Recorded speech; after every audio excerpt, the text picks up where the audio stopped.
जबरदस्ती के कानून के मुताबिक एक नोबल का हुक्म टालना नामुमकिन था। इसीलिए एक पिता ने अपनी ही बेटी कोको को रस्सी से बांध दिया और बड़े अदब से उसे नोबल के हवाले कर दिया। ईटो उसे रोकने के लिए आगे बढ़ना चाहता था, लेकिन तभी एक अनजान शख्स ने उसके शरीर को पूरी तरह जकड़ लिया। वो हिल भी नहीं पा रहा था और मजबूरी में अपनी बचपन की दोस्त कोको को उन सैनिकों के साथ जाते हुए देखता रहा। ईटो को अपनी कमजोरी पर गुस्सा आ रहा था कि वो अपनी सबसे प्यारी दोस्त को नहीं बचा सका। कोको को पाने की जिद में उसने दिन रात मेहनत की और कड़ी ट्रेनिंग की ताकि वो कैपिटल में घुसकर उसे छुड़ा सके। लेकिन अभी कोको मिली भी नहीं थी कि उसकी फीमेल डिसाइपल के साथ बदतमीजी शुरू हो गई। दो घमंडी नोबल लड़कों ने अपनी गंदी हवस मिटाने के लिए उस लड़की को एक साथ सोने का बेहुदा हुक्म दिया। लड़की ने साफ मना कर दिया, लेकिन वो नोबल यही चाहते थे। कानून के मुताबिक अगर कोई नोबल का हुक्म टालता है तो नोबल के पास उस इंसान को अनलिमिटेड सजा देने का हक होता है। वो नोबल लड़के उस शिष्या को बांधकर अपने घर ले गए। ये देखकर ईटो गुस्से से पागल हो गया और तुरंत नोबल की हवेली पहुंच गया। जहां ईटो खड़ा था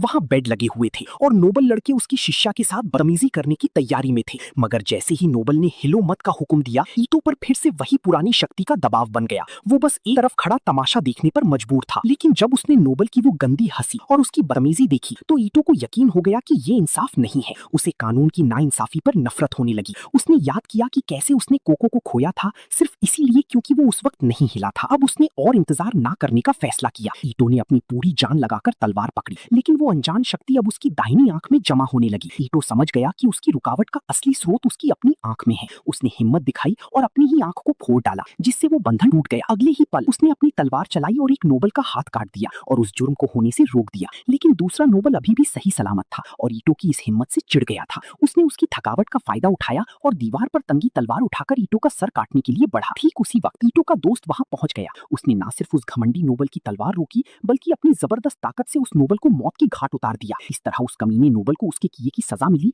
और वो लड़की जिल्लत से बच गई।